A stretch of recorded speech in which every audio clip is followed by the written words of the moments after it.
भाद्रपद की अष्टमी तिथि और रोहिणी नक्षत्र, मूसलाधार बारिश और कारागार में योगेश्वर कृष्ण का जन्म। कंस मारने को तैयार था तो योगिनी बचाने के लिए ब्रज में जन्म ले चुकी थी। वासुदेव और देवकी अपने लाल को बचाने का रास्ता ढूंढ रहे थे तो यशोदा नंद गांव में कान्हा का इंतजार कर रही थी। पूरे जीवन को हम देखें तो कुछ इसी तरह से प्रतीक्षा और विषम परिस्थितियों की समानांतर रेखा के सामंजस्य में बीता। श्री कृष्ण का जन्म विपरीत परिस्थितियों में हुआ, फिर भी उनके जीवन में नृत्य, उल्लास और संगीत की उपस्थिति बनी रही। विकट परिस्थितियों में भी वे अपनी बांसुरी का साथ नहीं छोड़ते हैं। अवतरित होने के साथ ही श्री कृष्ण का जीवन संघर्ष से शुरू हो गया, लेकिन इसे लेकर श्री कृष्ण कभी भी परेशान नहीं दिखे। भगवान श्री कृष्ण ने जीवन को संघर्ष की बजाय उत्साह और उत्सव में बिताने का उदाहरण प्रस्तुत किया। जिस समय श्री कृष्ण का जन्म हुआ तब भारी बारिश हो रही थी और यमुना नदी उफान पर थी। भयंकर अंधेरे के बीच कारागृह में भगवान श्री कृष्ण का जन्म होता है। यह तत्कालीन राजनीतिक और सामाजिक परिस्थितियों का रूपक है। तत्कालीन समाज की स्थिति ऐसी थी कि चारों ओर अंधकार ही अंधकार था। राजनीतिक परिदृश्य भी सामान्य जन के लिए ऐसा बना हुआ था कि वह अपने आप को कारागृह में अनुभव करता था। भीषण और विकट परिस्थितियों में ही अद्भुत व्यक्तित्व जन्म लेता है। परिस्थितियां ही किसी व्यक्ति का निर्माण करती हैं। तत्कालीन समाज में भयंकर उथल-पुथल और आसुरी प्रवृत्ति वाले व्यक्तियों का बोलबाला था। समाज उनसे आहत था। समाज प्रतीक्षा में था कि प्रकाश की कोई किरण आएगी और इस अंधकार को दूर करेगी।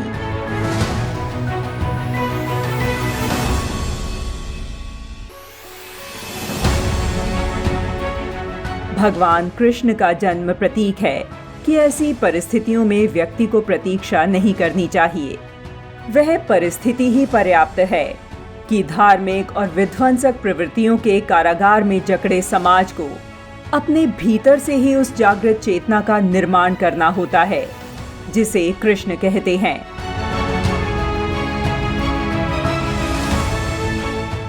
जिस व्यक्ति में समाज और राष्ट्र की दिशा और दशा निर्धारण करने की प्रवृत्ति होती है, उससे मौत को भी हारना पड़ता है। जनमानस के जीवन को नरक से निकालकर स्वर्ग में पहुंचाने के लिए कृष्ण की तरह समय समय पर कठिन परिस्थितियों में परीक्षा देनी पड़ती है और स्थिति का डटकर सामना करना पड़ता है।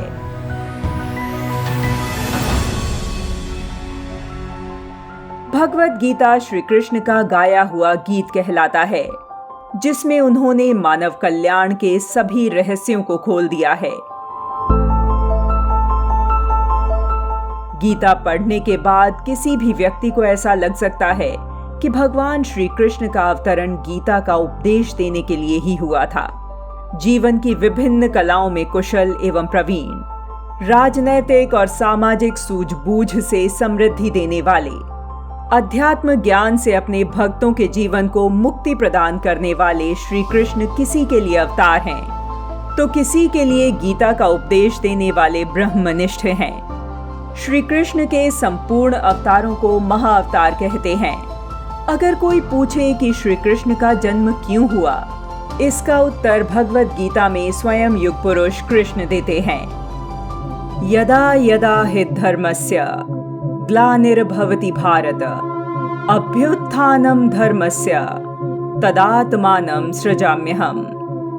जब जब धर्म की हानि होगी, जब जब अधर्म बढ़ेगा, तब तब दुष्टों का नाश करने और साधु अंतःकरण के व्यक्तियों का कल्याण करने में आता हूँ।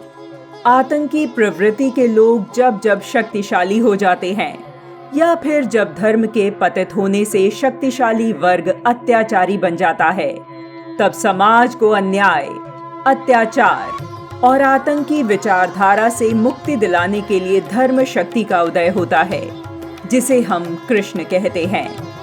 श्री कृष्ण का चरित्र अत्यंत दिव्य है। हर कोई उनकी ओर खींचा चला जाता है। कृष्ण राधा और गोपियों के लिए बंसी हैं तो दुष्टों के लिए सुदर्शन चक्र, अज्ञानी के लिए श्री भगवद गीता हैं, तो ज्ञानी के लिए सक्षम स्वरूप की वो खोज जो निरंतर चलती रहती है। कृष्ण वो आदर्श चरित्र हैं जो अर्जुन की मानसिक व्यथा का निदान करते समय एक मनोवैज्ञानिक, कंस जैसे असुर का संहार करते हुए एक धर्मावतार, स्वार्थ पोषित राजनीति का प्रतिकार करते हुए एक आदर्श राजनीतिज्ञ, विश्व मोहिनी बंसी बजैया के रूप में सर्वश्रेष्ठ संगीतज्ञ, ब्रिजवासियों के समक्ष प्रेमावतार, सुदामा के समक्ष एक आदर्श मित्र, सुदर्शन चक्रधारी के रूप में एक योद्धा और सामाजिक क्रांति के प्रणेता हैं। श्री कृष्ण में वह सब कुछ है जो मानव में है और मानव में नहीं भी है।